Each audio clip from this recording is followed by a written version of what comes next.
Pinag-natin natin mga sarili. Are we making ourselves stupid?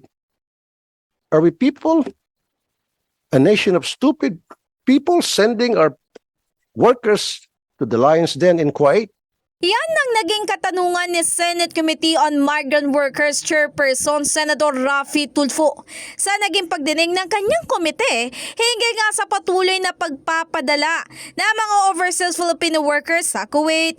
Nagugat ang pagkabahala ng senador sa isyong ito matapos mapabalita kamakailan ang pagkamatay ng OFW na si Daphne Nakalaban na di kalaunay nakita na lang sa bakuran na naturang lugar. Palagi na lang kapag mayroong problema, ang tinitingnan natin, yung side natin. No, we're not the problem. The problem is Kuwait.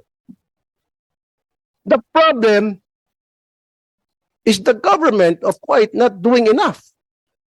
Sir, this is what I want you to do. And even if I have to talk to the president about this, and I will,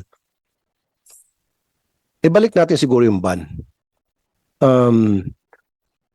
Wala na munang new deployment. Stop. Samantala, ipinanawagan din ng senador sa Department of Foreign Affairs na idaan sa neuroscreening ang mga employer upang matiyak na nasa tamang pag-iisip ang mga ito.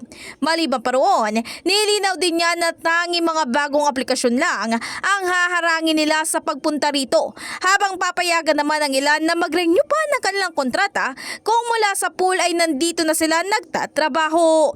In the heart of changing lives, ito si Brigada Ann Cortas ng 105.1 Brigada News FM Manila, The Music News Authority.